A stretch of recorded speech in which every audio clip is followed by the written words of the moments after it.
الشيطان الرجيم.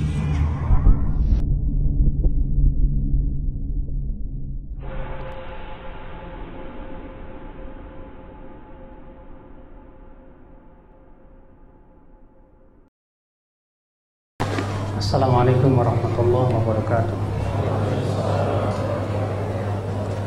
Innal hamdalillah nahmaduhu wa nasta'inuhu wa nastaghfiruh wa na'udzu billahi min shururi anfusina wa min sayyiati a'malina. Man yahdihillahu fala mudilla lahu wa man yudlil fala hadiya lahu. Asyhadu an la ilaha illallah wahdahu la syarika lahu wa asyhadu anna Muhammadan 'abduhu wa rasuluh. Qala Allah Ta'ala fi kitabihil karim, ya ayyuhalladzina amanu taqullaha haqqa tuqatih wa la tamutunna illa wa antum muslimun. Amma ba'd, fa inna asdaqal hadits kitabullah wa khairal hadi hadi Muhammadin sallallahu alaihi wasallam wa syarrul umuri muhdatsatuha wa kullu muhdatsatin bid'ah wa kullu bid'atin dhalalah wa kullu dhalalatin finnar. Ayyuhal ikhwah azani Allah.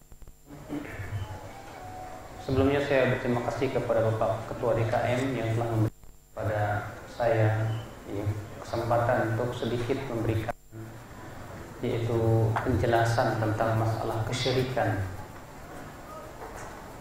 Karena memang masalah kesyirikan ini masalah yang berat. Maka betapa penting dan betapa perlunya kita mengenal tentang masalah ini. Jangan sampai akibat ketidaktahuan kita kemudian kita jatuh kepada kesyirikan. Ternyata Allah batalkan amalan-amalan kita. Maka dari itu ikhwatul Islam, kita akan membahas syirik insyaallah. Kita akan bahas kepada beberapa pembahasan. Yang pertama itu tentang bahaya syirik. Yang kedua tentang sebab-sebab munculnya syirik. Yang ketiga yaitu tentang macam-macam syirik. Dan yang keempat yaitu solusi untuk mengentas kesyirikan. Yang pertama yaitu tentang bahaya syirik. Akal Islam, sesungguhnya bahaya syirik bukan hanya di dunia, namun bahaya yang terbesar adalah dalam kehidupan akhirat, di mana orang yang mati di atas kesyirikan, Allah tak akan pernah ampuni dosanya. Allah akan kekalkan ia dalam api neraka. Allah berfirman dalam surat An-Nisa ayat 148, Innallaha la yaghfiru an yushraka bih wa yaghfiru ma duna dzalika liman yasha. Sesungguhnya Allah Subhanahu wa taala tidak mengampuni syirik, kata Allah. Tidak mengampuni untuk dipersekutukan. Wa yaghfiru ma duna dzalika liman yasha. Tapi Allah masih mengampuni yang lebih rendah dari kesyirikan untuk siapa yang Allah kehendaki. Allah mengatakan bahwa Allah tidak akan pernah mengampuni orang yang mati di atas kesyirikan. Konsekuensi orang yang mati di atas kesyirikan artinya Allah tidak akan ampuni, artinya dia akan kekal selama-lamanya dalam neraka jahanam. Iya. Maka dari itu dalam surat At-Taubah Allah mengharamkan siapa saja yang mempersekutukan Allah Subhanahu wa taala. Iya. Ikhwatul Islam azani Allah wa iyyakum. Oleh karena itulah Allah menganggap bahwasanya syirik adalah merupakan kezaliman yang paling zalim. Allah berfirman di dalam surat Luqman ketika Luqman menasihati anaknya. Apa kata Luqman? Inna syirka la zulmun azim. Sesungguhnya syirik itu adalah merupakan kezaliman yang paling agung. Bagaimana tidak agung ya akhi? Bukankah yang menciptakan langit dan bumi itu Allah? Bukankah yang telah memberikan berbagai macam kebutuhan kepada manusia Allah? Menciptakan mata kita, menciptakan telinga kita, menciptakan tubuh kita yang begitu sempurna. Allah pun kemudian bukan hanya menciptakan diri kita, Allah jadikan apa? Matahari untuk kebutuhan manusia. Allah jadikan apa? Ketumbuhan, hewan, dan semuanya yang ada di bumi ini untuk kebutuhan manusia. Sampai-sampai kita hidup menghirup oksigen dengan gratisnya. Kita merasakan kenikmatan yang luar biasa. Setiap detiknya nikmat turun kepada kita. Tapi ternyata kita malah menyembah selain Allah. Bukankah itu kezaliman yang paling zalim? Iya Allah. Tidak ada kezaliman di muka bumi yang paling zalim kecuali kesyirikan. Maka dari itu bahaya yang kedua, bahwa orang yang berbuat syirik Allah akan batalkan seluruh amalnya. Allah berfirman, la in asyrakta la yahbatanna 'amaluk, kata Allah. Kalau kamu berbuat syirik, maka Allah akan batalkan amal-amalanmu itu. Allah akan batalkan seluruh amalnya, tak tersisa. Ikhwatul Islam, azani Allah wa iyyakum. Bahkan di hari kiamat kelak, Allah akan berfirman kepada siapa? Penduduk api neraka yang paling rendah derajatnya. Allah berfirman kepada penduduk api neraka yang paling rendah derajatnya. Apa kata Allah? Hai abdi, hai hambaku, ara'aita law kanat laka dunya wa ma fiha. Bagaimana kalau kamu mempunyai kekayaan dunia dan seisinya? Akunta muftadiyan biha, apakah engkau mau menebus dirimu dari api neraka? Maka si hamba menjawab, na'am ya Rabb, mau ya Allah. Maka Allah berfirman, talabtu minka ahwan min hadha. Di dunia aku minta kepada kamu yang lebih ringan dari itu. Allah tusyrik bi, jangan kamu sekutukan aku. Fa'abaita illa syirik, tapi kamu enggan kecuali berbuat syirik. Iya. Bapak dan ibu-ibu sekalian, ini menunjukkan bahwa permintaan Allah kepada kita satu, yaitu jangan berbuat syirik. Maka dari itulah, ya, siapa yang berbuat syirik Allah akan berikan sanksi yang paling pedih. Makanya Ibnu Qayyim Al-Jauziyah mengatakan, dosa-dosa selain syirik itu bisa dihapus oleh api neraka. Karena tingkatan dosa itu bertingkat-tingkat. Ada dosa yang bisa terhapus dengan sakit. Bapak sakit karena penyakit panas dan yang lainnya, terhapus dosa itu. Ada dosa yang bisa terhapus oleh amalan saleh. Bapak sholat, bapak wudu, bapak umroh, itu bisa menggugurkan dosa-dosa. Ada dosa, ya, amalan soleh, demikian pula musibah, itu pun tidak cukup untuk bisa meleburnya. Harus dilebur dengan api neraka. Ternyata kata Ibnu Qayyim ada lagi dosa, api neraka pun tidak bisa meleburnya. Ia adalah syirik. Oleh karena itu Allah memutuskan dengan keadilan dan hikmahnya bahwa orang yang mati di atas kesyirikan, ia abadan abidin khalidan mukhalladan fi nari jahannam, selama-lamanya dalam api neraka jahannam. Iya dan billah. Bayangkan Pak, ya, selama-lamanya. Yang namanya selama-lamanya itu kan tidak dibatasi dengan 1 juta tahun, 1 miliar tahun, selama-lama.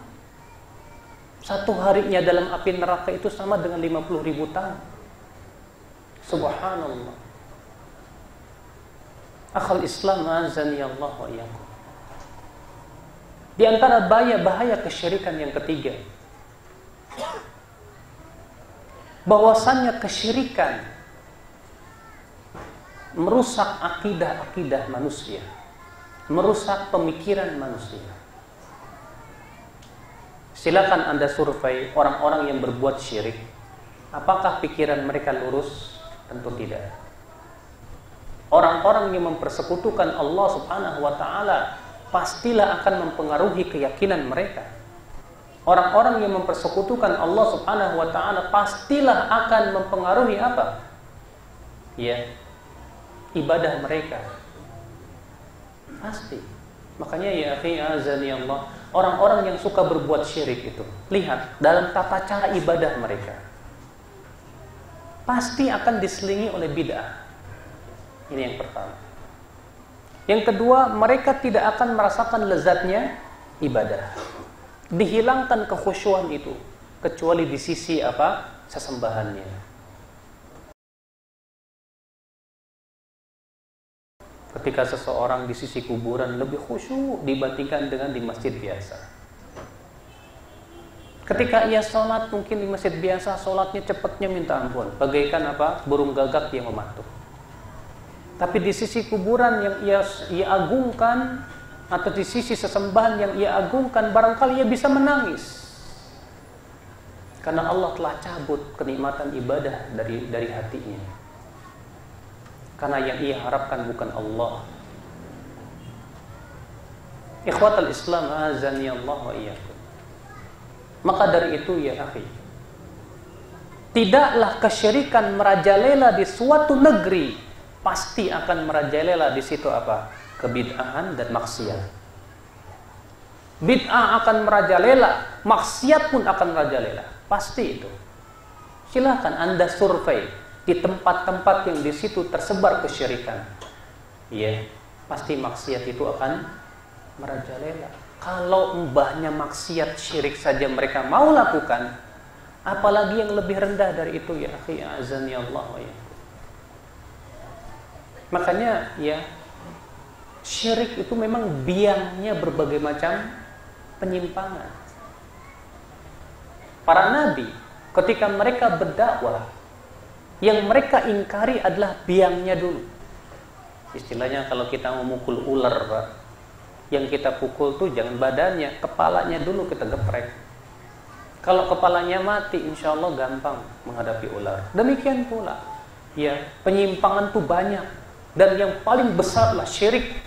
Kalau syirik sudah berhasil kita matikan, insya Allah yang lain pun akan lebih mudah.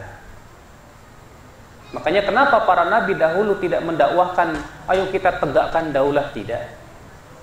Para nabi dahulu tidak berdakwah, ayo kita perbaiki ekonomi dulu, tidak. Para nabi tidak berkata atau berdakwah, ayo kamu jangan tinggalkan maksiat, tidak dulu. Sampai-sampai kata Aisyah radhiyallahu anha, yang pertama kali turun dari Al-Quran tentang surga dan neraka, tentang tauhid, tentang akidah. Kalaulah yang pertama kali turun kepada kami itu, jangan kamu mencuri, kami akan berkata, kami tidak akan meninggalkan pencurian selamanya. Kenapa? Karena akidah belum terbina. Yeah. Tapi lihat hasilnya. Ketika para sahabat, orang-orang yang sudah betul-betul bersemi di hatinya rasa cinta kepada Allah, mereka hanya mentauhidkan Allah, mereka tidak berdoa kecuali kepada Allah, maka mereka orang yang paling istijabah, yang paling mengijabah perintah-perintah Allah Subhanahu wa ta'ala. Ketika turun ayat hijab, bagaimana para sahabat langsung mengenarik gorden-gordennya, dipakaikannya ke jilbab-jilbab mereka, ditutupkannya aurat-aurat mereka. Ketika Allah turunkan tentang ayat pengharaman arak, langsung ditumpahkannya itu ya botol-botol arak dan kendi-kendi yang berisi arak. Kenapa? Karena akidah tauhid sudah menghunjam tidak ada dada mereka. Makanya Bapak sekalian, lihat keadaan kaum musyrikin Quraisy. Ketika mereka mempersekutukan Allah, hancur semuanya. Ibadah mereka hancur, diwarnai dengan bid'ah. Mereka haji, wukufnya bukan di Arafah, tapi wukufnya di mana? Di Muzdalifah. Mereka pun mensyariatkan tawaf dengan telanjang bulat. Dalam maksiat, jangan tanya. Bagaimana orang-orang Arab jahiliyah dahulu yang berbuat syirik? Perzinahan sudah biasa, minum arak pun sudah biasa, perjudian pun, pembunuhan dan yang lainnya. Akibat daripada apa, Pak? kesyirikan.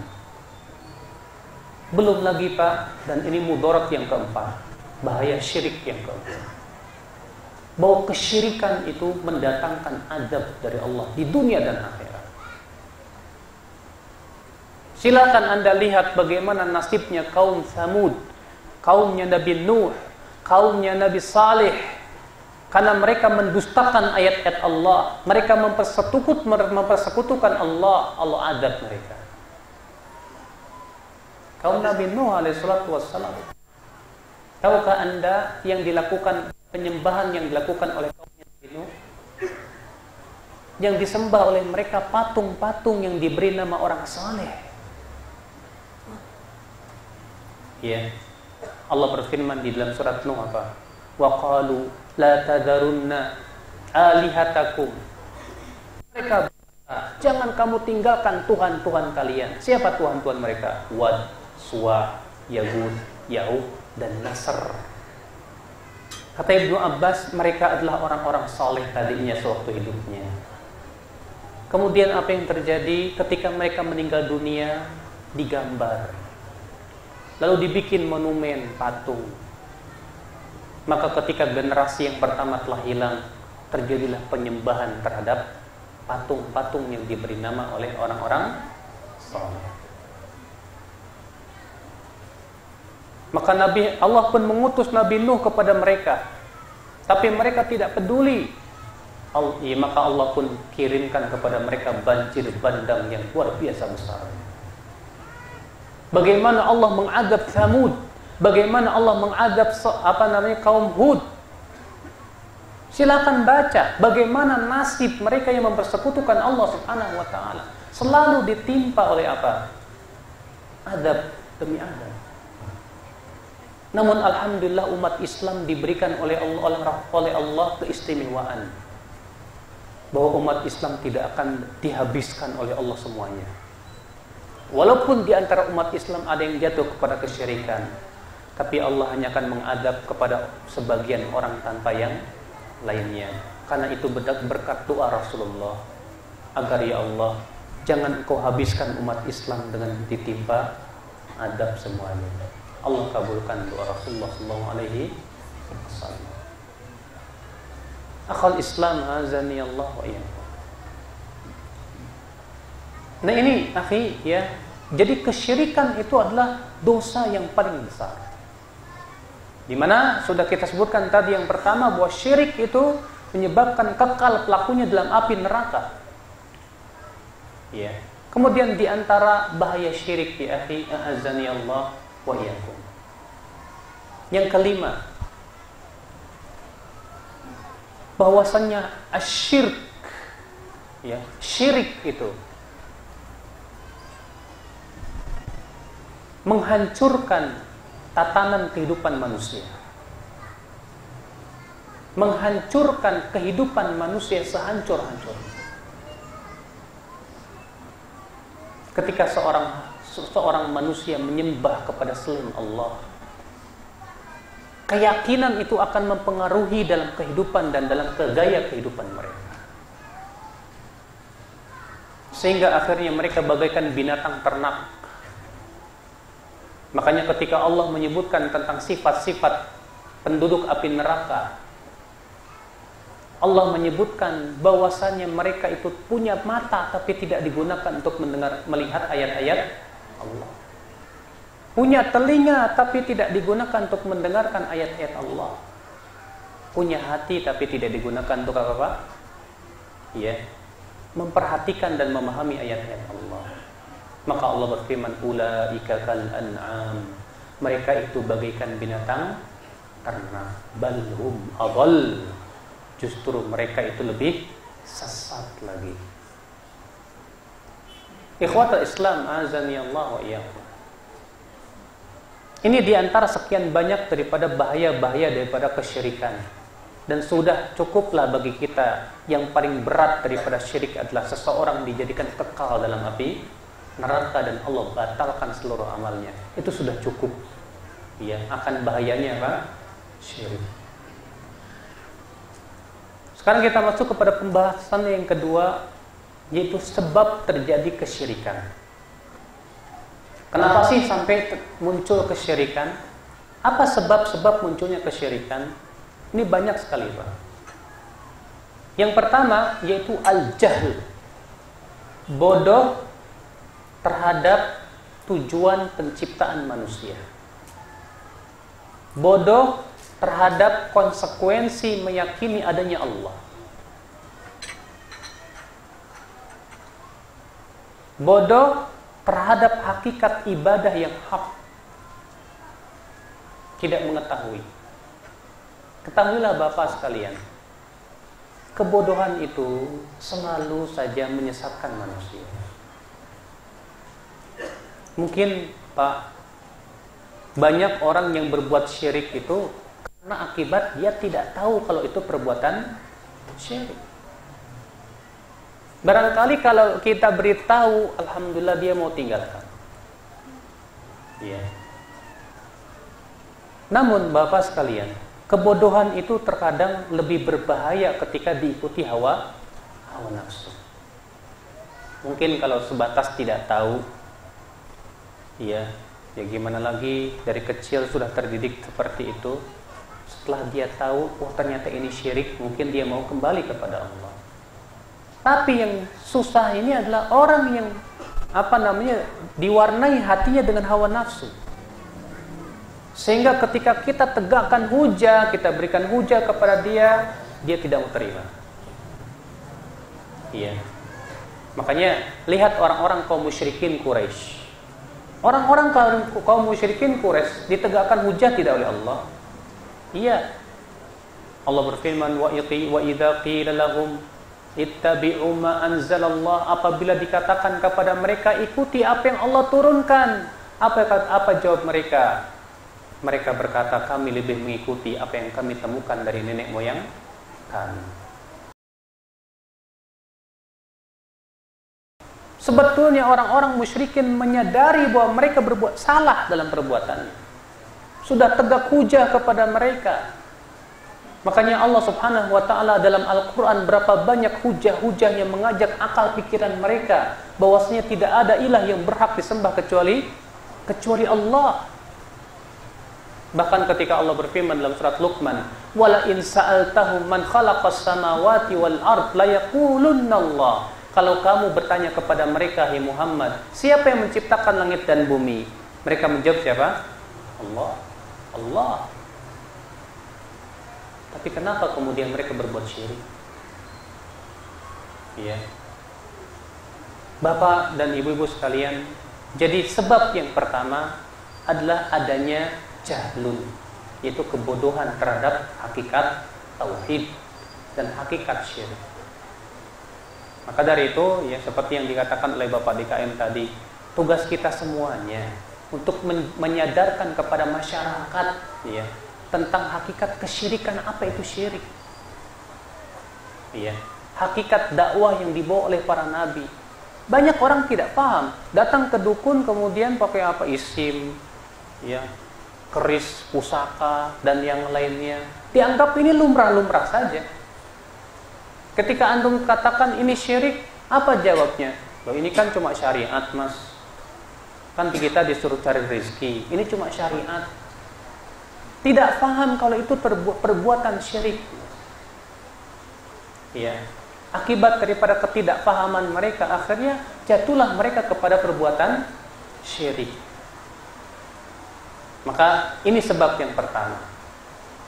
Sebab yang kedua, munculnya syirik apa? Itu ghulu, berlebih-lebihan. Kepada siapa? Pertama, kepada para nabi. Berlebih-lebihan kepada para nabi. Ya akhi, nabi adalah manusia biasa. Nabi diberikan keistimewaan dengan risalah, bahwa ia seorang nabi yang Allah angkat derajatnya. Tapi nabi manusia yang tidak bisa memberikan manfaat dan mudarat.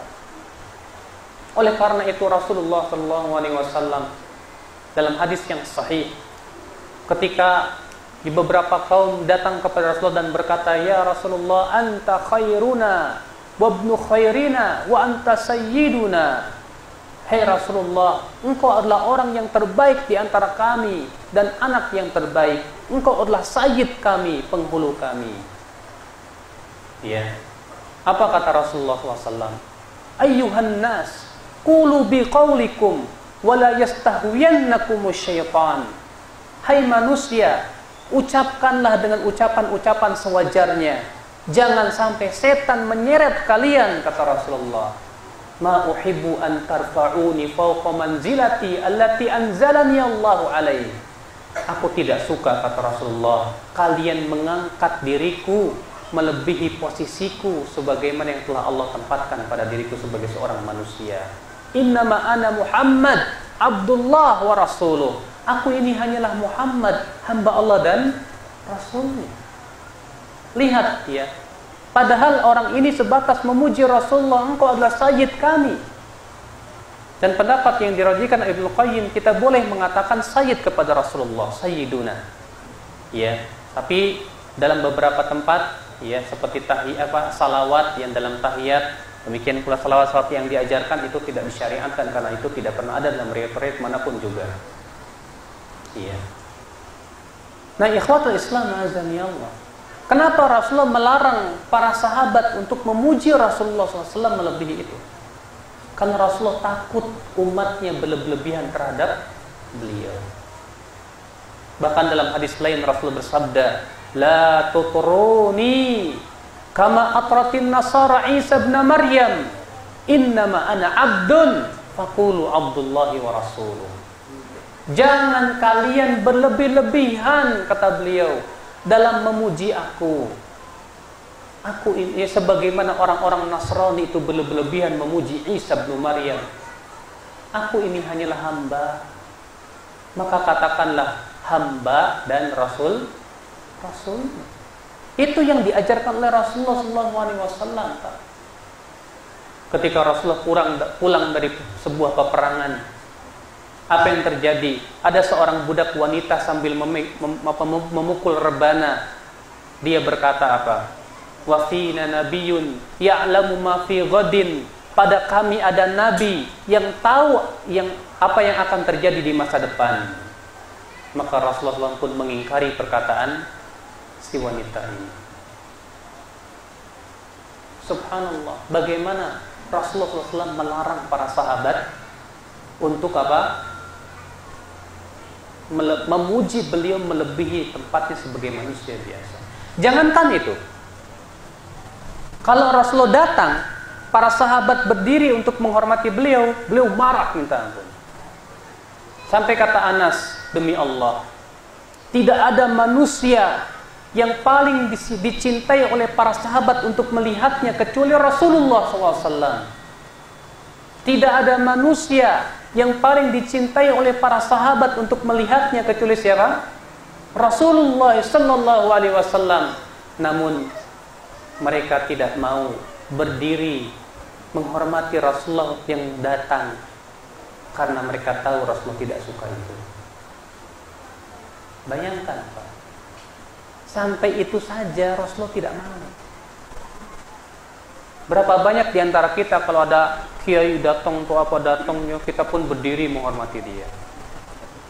Dan subhanallah si kiai itu senang lagi, merasa senang kalau orang-orang berdiri menghormati dia. Berbeda dengan Rasulullah, ketika melihat para sahabatnya berdiri menghormati beliau, disuruhnya duduk oleh Rasulullah, marah Rasulullah SAW. Bahkan Rasulullah mengancam, man ahabba an yatamatsala lahun nas qiyaman falyatabawwa maq'adahu minan nar. Siapa yang suka orang-orang berdiri menghormati dia, maka hendaklah menempatkan tempat duduknya dalam api neraka, kata Rasulullah SAW. Hadisnya sahih di Ibnu Majah dan yang lainnya. Sampai-sampai berdiri menghormati Rasulullah aja nggak mau Rasulullah. Ya tidak. Bandingkan dengan orang yang ada di zaman sekarang. Di kelas-kelas terkadang dulu waktu saya ibtidaiyah ya, diajarin sama guru, ayo ista'id, qiyaman, salaman, siap-siap berdiri. Ngapain berdiri Pak? Menghormati guru. Padahal kata Rasulullah, siapa yang suka orang-orang berdiri menghormati dia, rasa sukanya sendiri sudah, ya kata Rasulullah, hendaklah ia menempatkan tempat duduknya dalam api neraka.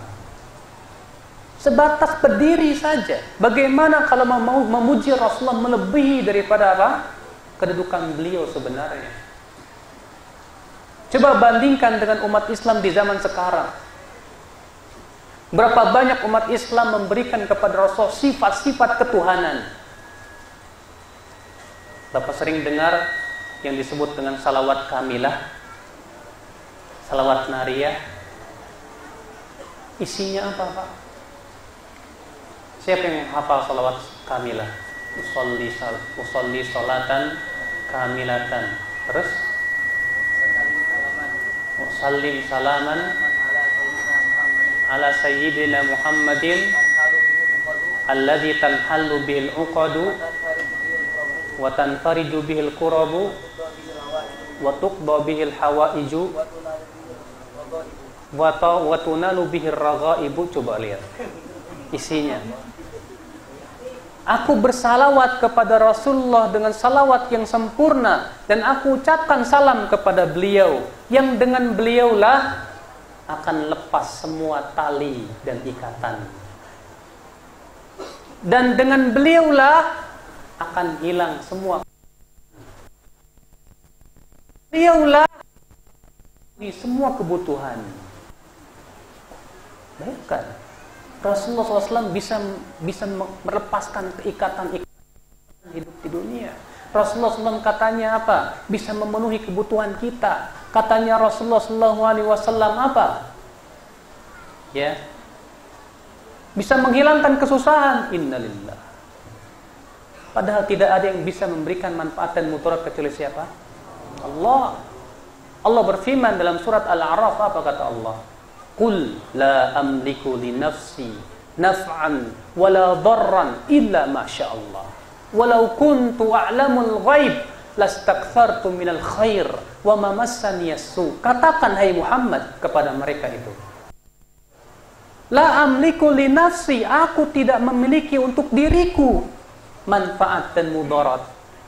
Bayangkan, Rasulullah ketika masih hidup disuruh oleh Rasulullah oleh Allah untuk berkata, aku tidak memiliki untuk diriku sendiri manfaat dan mudarat kecuali apa yang Allah kehendaki. Kalaulah aku tahu yang gaib, kata Rasulullah, kata Allah, ya, tentu aku akan memperbanyak kebaikan dan tidak akan menimpa kepadaku keburukan. Lihat ya, banyak orang subhanallah asyik sambil menyanyikan usolli sholatan kamilatan. Pengamen-pengamen pun juga pakai selawatan nariyah ini. Isinya apa, Pak? Memuji Rasulullah melebihi tempat beliau sebagai seorang manusia, mensifati Rasulullah dengan sifat-sifat ilahiyah, dan ini ainu syirk, dan ini merupakan kesyirikan dalam rububiyatullah.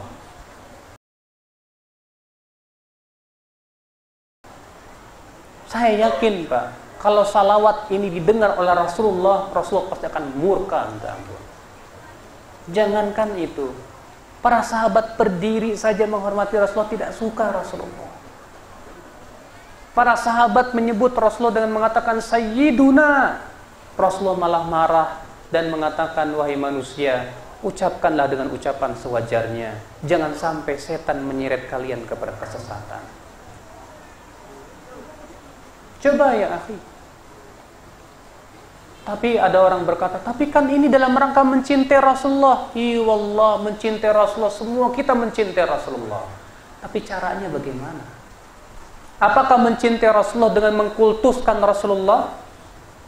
Dengan bersikap berlebihan terhadap Rasulullah? La wallahi, tidak boleh ya akhi. A'azzani Allah wa iyyakum. Ya, karena Rasulullah SAW sendiri yang melarang kita dari perbuatan itu. Kalau kita mencintai Rasulullah, ikutilah Rasulullah sallallahu alaihi wasallam. Allah berfirman, "Qul in kuntum tuhibbunallah fattabi'uni yuhibbukumullah wa yaghfir lakum dzunubakum." Katakan hai Muhammad, jika kalian mencintai Allah, ikuti aku.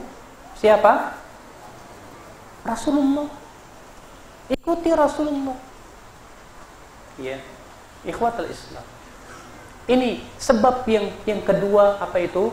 Berlebih-lebihan terhadap para nabi. Berlebih-lebihan yaitu terhadap orang-orang saleh yang disebut dengan wali. Disebut dengan apa, Pak? Wali. Bapak dan Ibu sekalian, siapa sih di antara kita yang tidak cinta sama wali? Wajib orang yang beriman kepada Allah dan Rasulnya untuk mencintai orang-orang yang memang telah yang menjadi wali. Cuman yang namanya wali itu kayak gimana sih, Pak? Apa wali itu orang yang semedi di goa lalu dapat wangsit dan ilham? Apakah wali itu mereka yang menyiksa dirinya dengan ibadah sampai berzikir semalam suntuk akhirnya pingsan? Apakah wali itu yang bisa melihat sesuatu yang gaib yang tidak bisa dilihat oleh manusia? Bukan. Allah menyebutkan dalam Al-Quran tentang hakikat wali. Siapa? Allah berfirman, ala inna awliya Allah la khawfun alaihim wa la hum yahzanun alladzina amanu wa kanu yattaqun. Ketahuilah, wali-wali Allah itu tidak ada rasa takut kepada mereka kelak pada hari kiamat. Mereka pun tidak akan bersedih hati. Siapa? Alladzina amanu, yaitu orang-orang yang beriman. Wa kanu yattaqun, dan mereka bertakwa kepada Allah.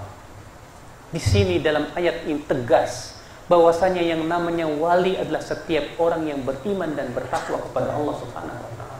Anda semua wali bila beriman kepada Allah dan bertakwa. Ya. Wali itu, Pak, bukan orang yang pakai jubah, pakai sorban yang bermeter-meter begitu, pakai jubah kelihatan masya Allah bagaikan seorang ajengan. Bukan.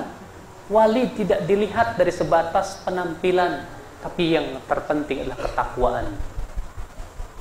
Ketakwaan. Ya. Bahkan terkadang orang yang bersembunyi dan takwa tidak ketahuan ketakwaannya oleh Allah, oleh siapapun juga, itu ternyata lebih dicintai oleh Allah. Rasulullah bersabda, innallaha yuhibbul abda at-taqiyal khafi. Sesungguhnya Allah cinta kepada seorang hamba yang bertakwa tapi tersembunyi. Dia tidak terkenal di depan manusia. Bahkan mungkin manusia pun tidak kenal kepada dia. Ketakwaan Allah yang sangat tinggi dan luar biasa, Allah kenal kepada dia. Wali. Ya. Nah, kita mencintai para wali. Ya, setiap orang yang beriman dan bertakwa wali Allah harus kita cintai mereka. Semakin tinggi ketakwaannya, semakin kuat keimanan dia kepada Allah, semakin kita cinta kepada mereka. Tapi bagaimana caranya mencintai wali, Pak?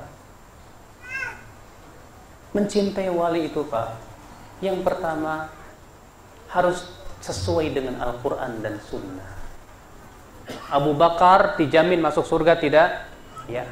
Umar dijamin masuk surga tidak? Ya. Kata Rasulullah dalam hadis yang sahih yang dikeluarkan Bukhari dan Muslim, diriwayatkan oleh Abu Daud dan yang lain juga Imam Ahmad, Tirmidzi, bahwa Rasulullah sabda, Bakrin fil jannah, wa Umar fil jannah, wa Utsman fil jannah, wa Ali fil jannah.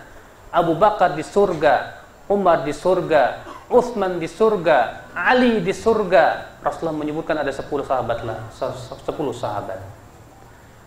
Mereka sudah dijamin masuk surga, Pak. Mereka ini wali-wali Allah yang sudah dijamin masuk surga. Karena ada dalilnya kan? Ada dalilnya. Wali Songo ada jaminan masuk surga nggak? Ada nggak dalil yang mengatakan Wali Songo pasti masuk surga? Nggak ada. Para sahabat atau sahabat Rasulullah Sallallahu Alaihi Wasallam. Tapi apakah ada satupun para sahabat yang mengagungkan sahabat yang lainnya, kuburannya misalnya. Adakah pernah Umar datang kepada Abu Bakar, "Hai Abu Bakar, ya saya mau tabaruk sama badan kamu.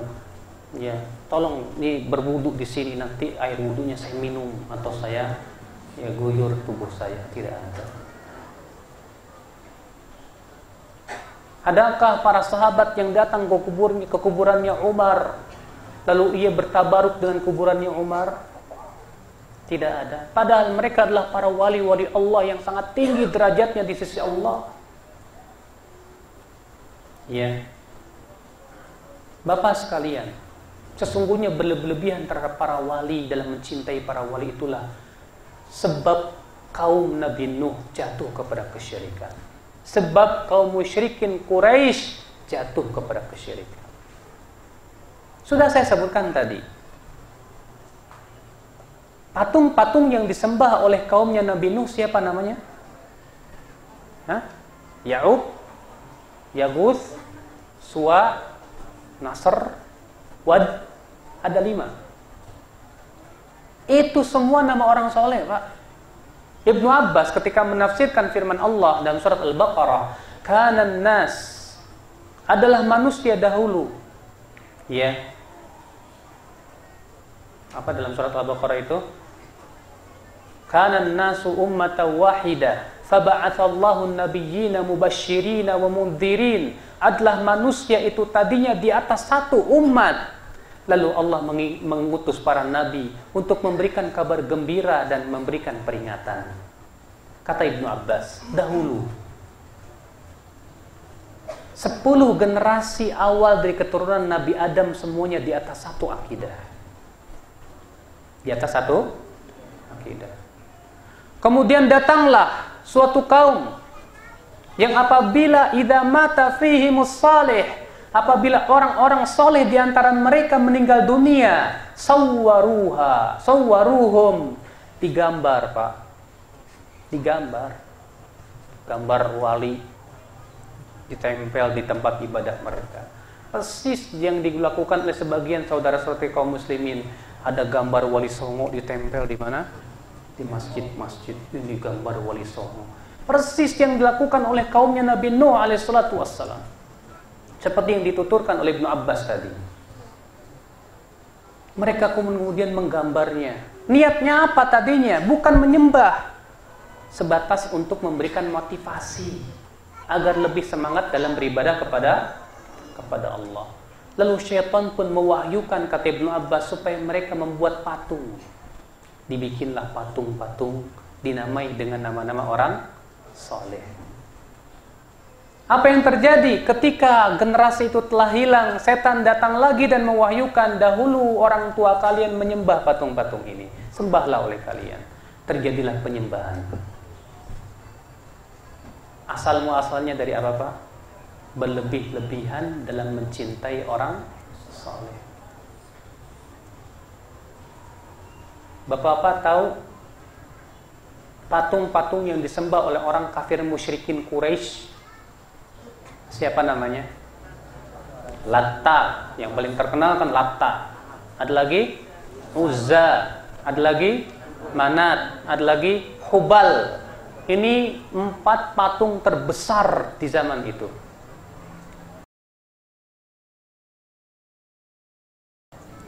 Bapak-bapak tahu siapa Latta? Kana rajulan salihan yaluttus sawiq. Tadinya dia itu orang saleh yang suka melakukan latta yaluttu. Dalam bahasa Arab itu latta yaluttu artinya ya membuatkan minuman dan makanan untuk jamaah haji. Dia itu orang saleh. Sewaktu hidupnya dia saleh di atas milah Ibrahim. Ya, Latta itu seorang yang saleh di atas milah Ibrahim. Dan dia itu suka apa? Ya, membagi-bagikan kepada jamaah makanan dan minuman. Ketika ia mati, maka orang-orang pun kemudian mendirikan monumen di atas kuburannya yang dinamai dengan Latta. Ketika orang musyrikin Quraisy menyembah patung Latta, mereka tidak ada niat untuk menyembah patung karena mereka tahu patung ini tidak ada apa-apanya. Tapi niat mereka apa, Pak? Supaya patung yang diberi nama Lata yang ada di kubur itu bisa mendekatkan diri mereka kepada Allah sedekat-dekatnya. Allah berfirman dalam surat Az-Zumar ayat 3. Walladzina ittakhadhu min dunihi awliya'a ma na'buduhum illa liyuqarribuna ila Allahi zulfa.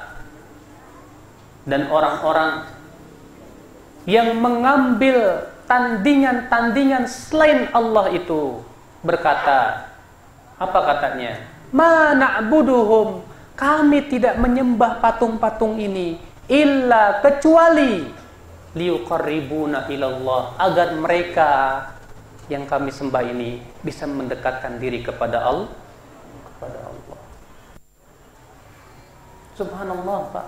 Pengakuan kaum musyrikin bahwa kami ini tidak menyembah patung ini kecuali tujuannya apa? Supaya bisa mendekatkan diri kami kepada Allah sedekat-dekatnya.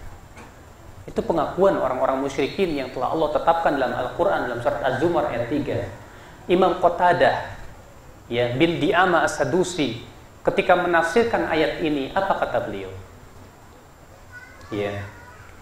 Walladzina takhadhu min dunihi awliya, dan orang-orang yang menjadikan tandingan-tandingan selain Allah itu, ai haulail musyrikun min Quraisy, artinya mereka kaum musyrikin dari kaum Quraisy.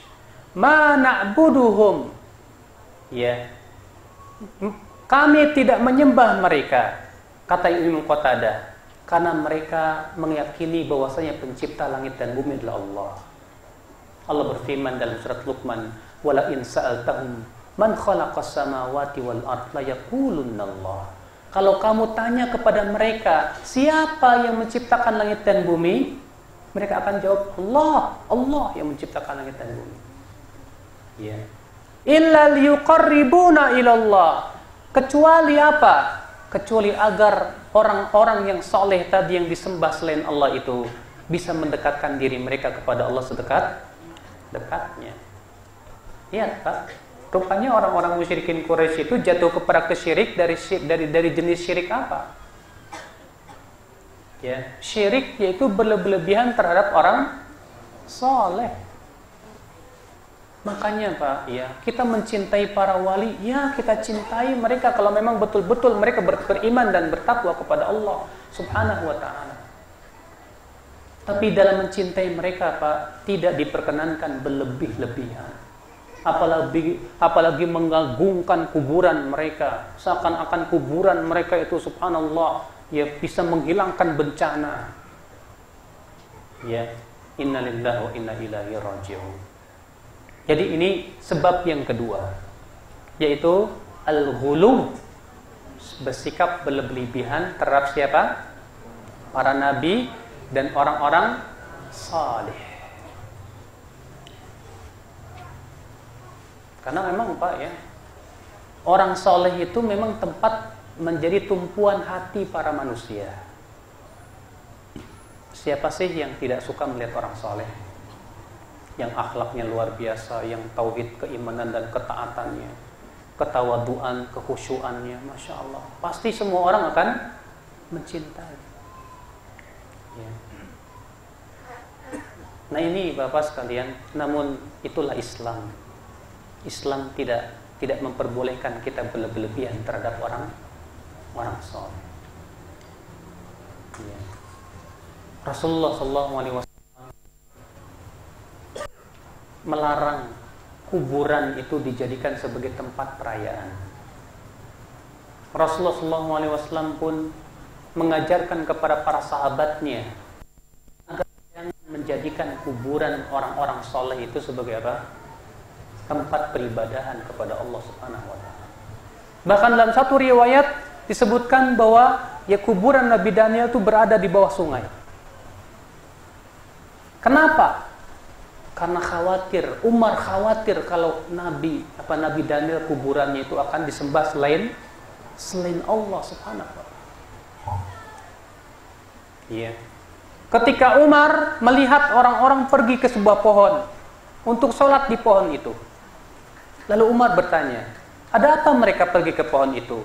Mereka berkata, hai Umar, katanya dikatakan bahwa dulu ini pohon tempat dulu Rasulullah SAW membaiat para sahabat dalam baiatur ridwan. Kata Umar apa?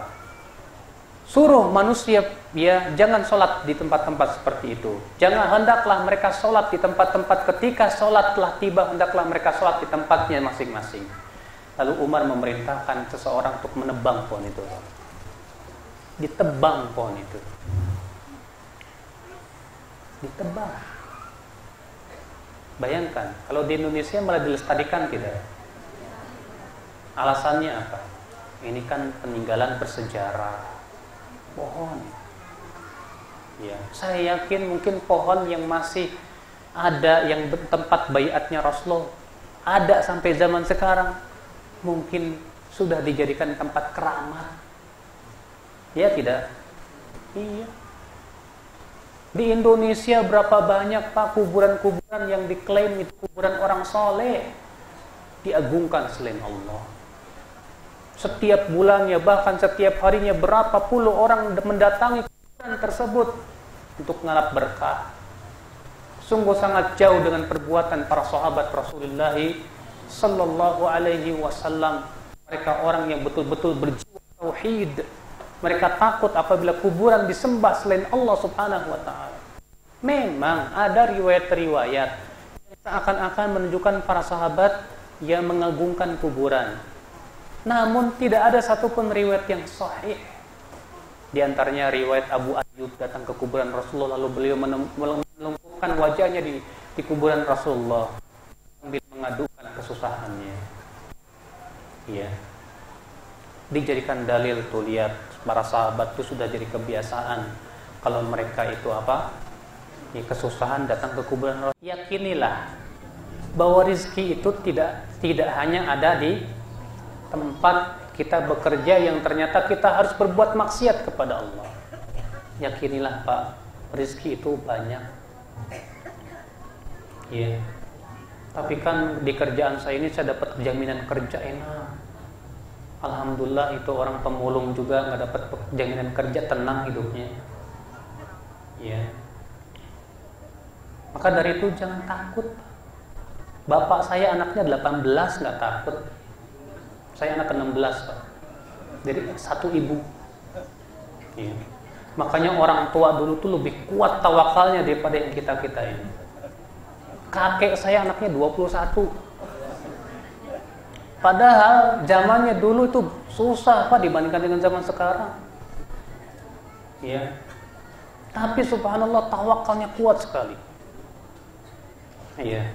Yakin banyak anak tuh banyak rezeki, yakin. Kenapa? Karena setiap anak pasti sudah ditanggung rezekinya oleh Allah Subhanahu wa taala. Iya. Tapi kebetulan ada yang banyak anak miskin.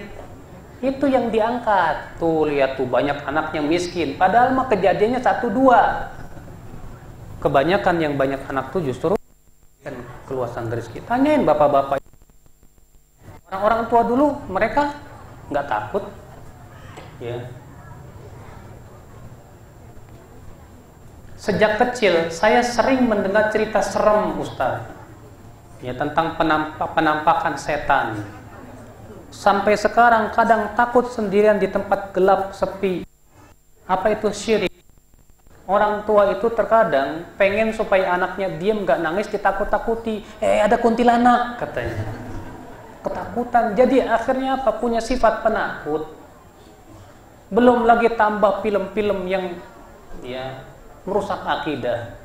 Itu film Sendal Bolong, tahu kan Sendal Bolong? Ya. Itu film-film horor tuh kan Pak, ya keyakinannya orang yang mati bisa balik lagi balas dendam. Ya, katanya apa gentayangan, jadi kuntilanak dan yang lainnya. Jin itu sebetulnya takut sama manusia. Saya punya teman dari pembantunya sendiri. Sampai tiap hari itu mereka selalu melihat, sering mendengar atau melihat bahkan piring terbang sendiri. Pernah pembantunya lagi naik ke tangga, kan rumahnya besar dan 2 tingkat. Naik ke tangga, rupanya pembantu lagi naik, jinnya lagi turun. Ketemu, lari dua-duanya.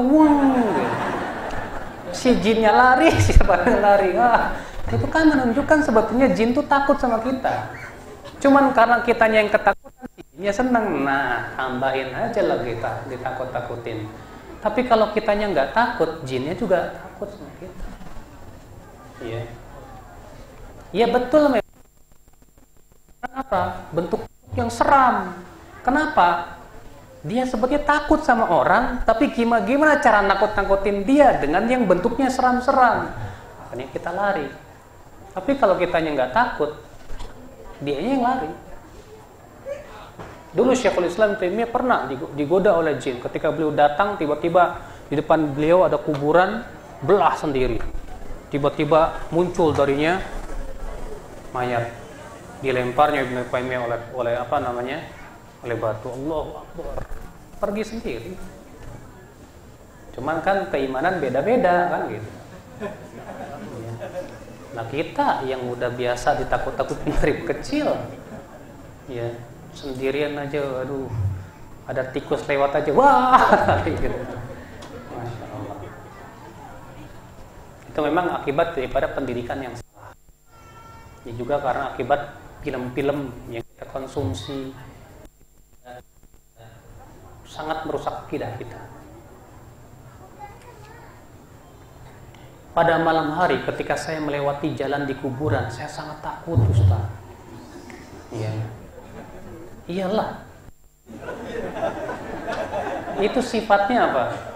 Sekali lagi, ini sifatnya sifat manusia. Iya. Asal ya kita jangan punya keyakinan bahwa itu penghuni kubur bisa hidup lagi. Nah, itu jangan sampai punya keyakinan. Memang terkadang ya di kuburan atau di tempat angker itu suka ada penampakan, soalnya betul, sering kali seperti itu. Iya. Dan kita takut dengan sesuatu yang seram, itu pun juga saya sudah sampaikan sesuatu yang lumrah. Iya. Tapi ingat, kita tidak boleh meyakini kuburan bisa memberikan manfaat dan mudarat. Bahwasannya mayat yang ada di kuburan itu bisa memberikan manfaat dan mudarat kepada diri kita. Jangan punya keyakinan bahwa mayat itu bisa bangkit lagi. Di masyarakat kita itu punya keyakinan konyol dan aneh. Katanya mayat tuh kalau iketannya, pocongnya nggak dilepas, itu jadi pocongan. Ini keyakinan lucu kan? Ya. Sampai di kampung saya Pak, gara-gara waktu itu ada yang mandiin, udah dimandiin, kemudian dikuburin, kebetulan iketannya nggak dicopot. Malamnya gentayangan. Akhirnya apa, ribut dan gempar, ini gara-gara si fulan ini. Akhirnya bareng-bareng mereka ngedatengin rumah si fulan, dimarahin, dimaki-maki. Padahal itu kan kerjaannya setan. Lo mayat yang ada dalam kuburan nggak bisa ngapa-ngapain, terbujur kaku. Tapi jin yang ingin menakut-nakuti manusia, jin yang ingin memberikan akidah-akidah yang tidak benar kepada manusia. Ya, ada kisah lagi. Dan ini alhamdulillah si ibunya sudah paham sunnah, udah bisa mandiin, ya kebetulan si yang mati itu perempuan disantet. Ya, habis dimandiin, habis kuburin selesai. Malamnya datang ke rumah, ngetok-ngetok pintu, tok. Dibuka sama si uminya. Tahu-tahu perempuan itu. Umi mandiinnya nggak bener. Nah, loh.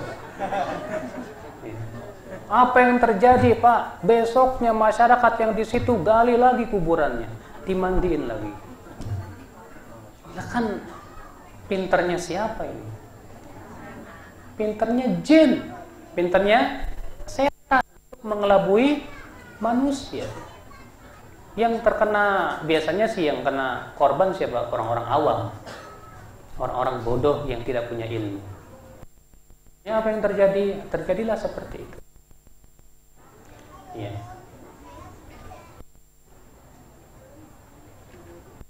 Apakah minum air putih yang telah dibacakan ayat Al-Quran termasuk syirik? Yang dilakukan Rasulullah pernah dalam hadis riwayat Abu Daud, Rasulullah membacakan ya Al-Quran di minuman lalu diguyurkan kepada orang yang sakit.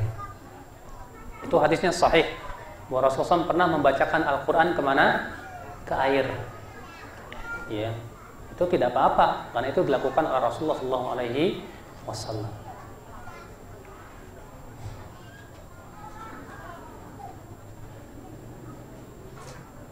Assalamualaikum warahmatullahi wabarakatuh. Waktu lalu saya berkata bahwa Allah menahan air hujan dikarenakan maksiat-maksiat manusia.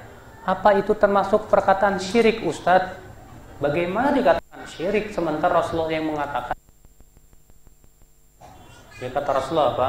Tidaklah suatu kaum yang tidak mau mengeluarkan zakatnya kecuali Allah akan tahan hujan pada mereka.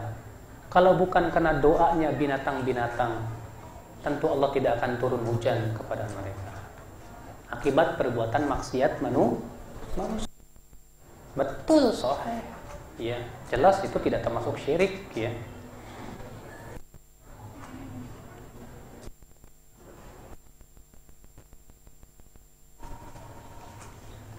Ustadz, apa sih ilmu laduni itu? Istilah dalam artinya seseorang bisa tahu sesuatu tanpa dipelajari terlebih dahulu.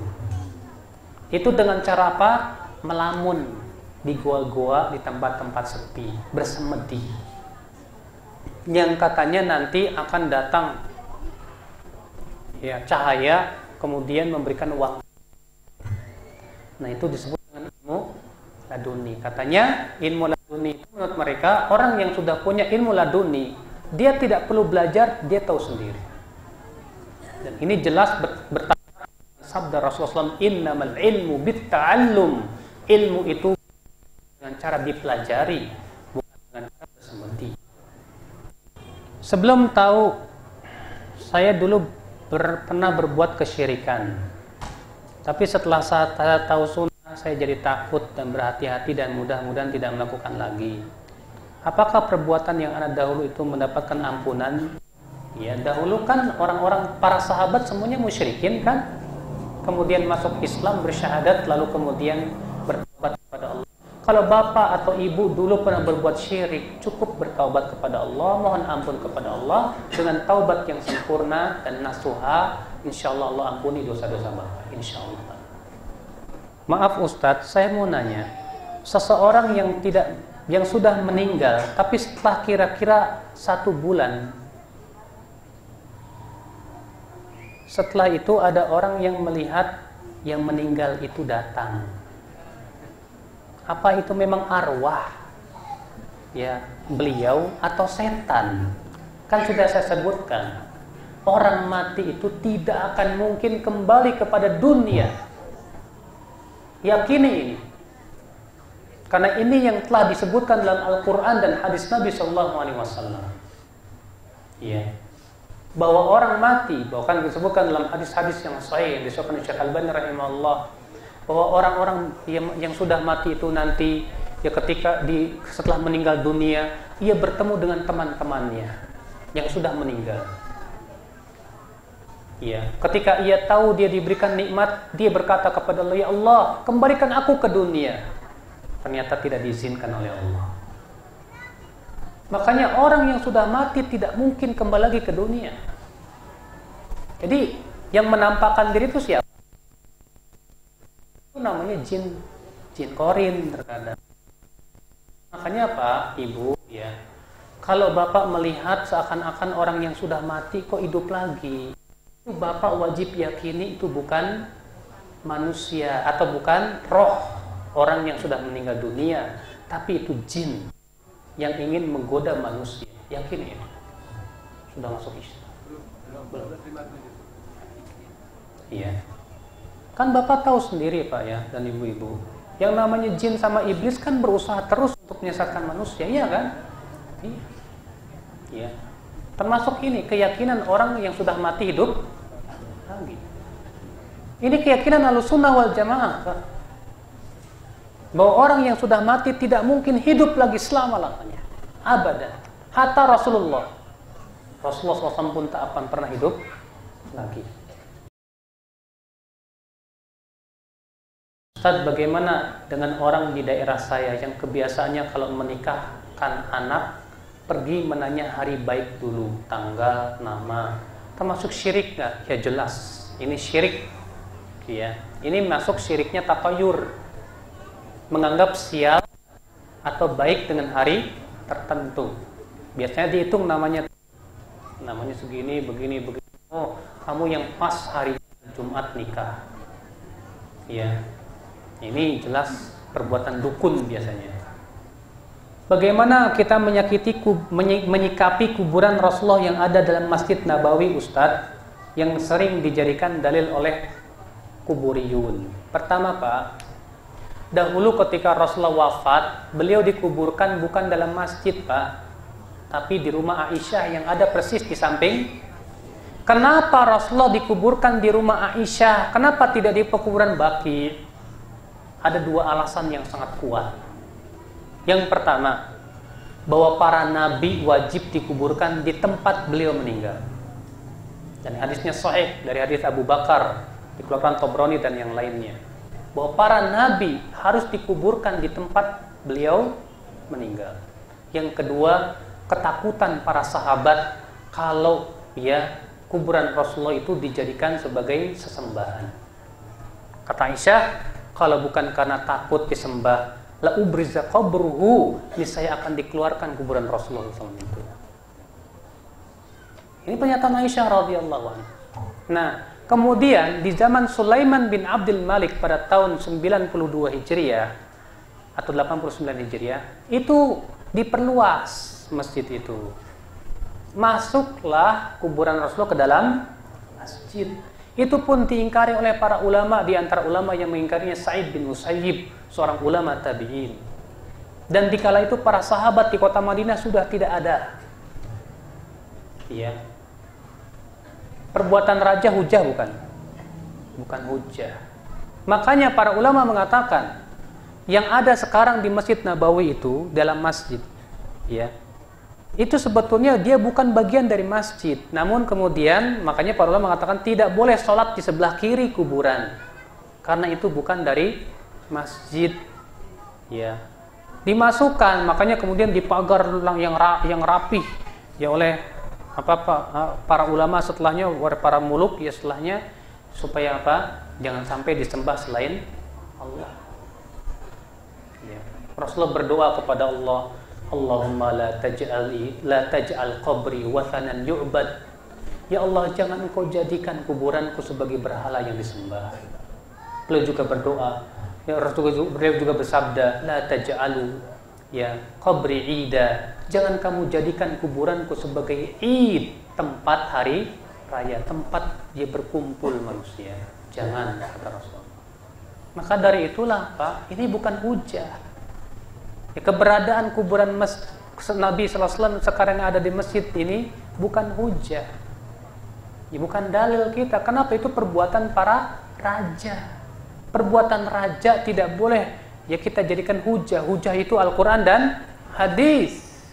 Nabi SAW sendiri yang melarang. Beliau bersabda, la'anallahu al-yahud wan nasara ittakhadhu qubur anbiya'ihim masajid. Semoga Allah melaknat orang-orang Yahudi dan Nasrani, mereka menjadikan kuburan Nabi dan orang soleh mereka sebagai masjid. Sekarang hujah kita siapa? Sabda Rasulullah kan?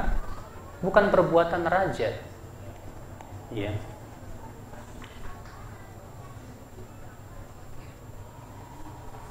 Apakah orang yang menyimpan atau memakai isim-isim dapat menyebabkan susah meninggal? Bisa jadi. Kenapa? Ya, karena itu termasuk syirik. Dan Rasulullah mengabarkan bagaimana keadaan matinya orang kafir. Di dalam hadis yang dikeluarkan oleh Imam Ahmad, Abu Daud dari hadis Al-Bara bin Malik, ketika Rasulullah mengabarkan tentang bagaimana seorang muslim meninggal dunia dan bagaimana orang kafir meninggal dunia. Ya. Nah, orang yang berbuat syirik karena dia tidak tahu itu syirik, ya kita tidak hukumi dia sebagai seorang kafir. Ya karena kebodohannya barangkali dimaafkan oleh Allah atau bagaimana, ya kita hanya Allah yang Maha tahu. Ya, jadi karena kebodohan dia. Makanya kata Rasulullah, adapun orang kafir ketika dia mau meninggal dunia, ya didatangi oleh malaikat yang wajahnya hitam kelam, membawa apa? Membawa dari neraka. Para malaikat itu pun duduk sejauh mata memandang. Lalu datanglah malaikat maut dengan wajah yang paling menyeramkan. Dia di samping kepalanya, lalu dicabutnya nyawa si orang kafir itu seperti mencabut apa? Ya, duri-duri besi dari kain wol yang basah. Duri besi dari kain wol yang basah, susah. Makanya orang beriman, ya, sakitnya ketika sakarat doang. Ketika sakarat dia sakit, setelah itu mudah. Adapun orang kafir bukan cuma sakaratnya yang susah, sampai keluarnya nyawa dia dari itu sakit. Makanya sampai di antara mereka ada yang sakarat tuh sampai 3 hari, Pak. Iya. Para dukun lihat, para dukun itu banyak orang yang matinya tuh disiksa dulu oleh Allah Subhanahu wa taala. Kenyataan itu. Sampai di antara mereka ada yang nggak bisa mati, sampai dikeluarkan dulu jinnya. Sampai ada yang keluar ulat-ulat dari tubuhnya. Iya. Itu kenyataan, betul. Makanya lihat, ya. Para dukun tuh kalau mau mati apa? Jinnya dikeluarin dulu sama dia. Setelah dia sadar dia bakal mau mati nih, dikeluarin dulu dia. Takut. Nah, itu ya kenyataan yang ada. Saya pernah lihat sendiri soalnya. Oh, dukun soalnya masih dia dukun dan suka menyembuhkan orang dengan perdukunan. Dia sadar dia mau mati, segera dia pindahkan jinnya ke orang yang dia percayai. Iya, nggak tahu apa setelah itu dia taubat apa enggak, saya nggak tahu. Iya, Allah musta'an. Udah tuh. Hah? Ada sebagian syubhat yang mengatakan kita harus bersyahadat lagi karena syahadat itu harus ada yang menyaksikan. Dengan dalil masuk Islamnya Umar bin Khattab, bagaimana sikap kita? Pertama, bahwa Umar masuk Islam karena memang tadinya dia musyrik. Lah kita dari kecil sudah dilahirkan oleh orang tua yang muslim. Beda tentunya, Pak. Ya. Kalau kita dilahirkan oleh orang tua yang muslim, maka kita otomatis muslim. Rasul sabda, kullu mauludin yuladu 'alal fitrah, fa abawahu yuhawwidani aw yumajjisani aw yunassirani aw yumajjisani. Setiap anak yang terlahir itu, kata Rasulullah, dia lahir di atas fitrah Islam. Orang tuanya lah yang menjadikan dia Majusi, Yahudi atau Nasrani. Artinya kalau orang tuanya Yahudi, anaknya otomatis Yahudi. Lah kalau orang tuanya Muslim, otomatis anaknya Muslim, tidak perlu lagi syahadat. Makanya berapa banyak sahabat yang lahir di zaman Rasulullah tidak kita dengar dia syahadat lagi kepada ya imam yang ada, tidak ada. Makanya pemahaman yang aneh sekali ya. Kan pernah muncul tuh lembaga syahadatain tuh. Katanya kamu nggak sah syahadatnya kecuali kamu harus syahadat di depan imam saya. Masya Allah. Ya, ini namanya memahami dalil tidak sesuai dengan tempatnya. Wallahu a'lam. Saya kira cukup. Ini saja. Subhanallah bihamdik. Wassalamualaikum warahmatullahi wabarakatuh.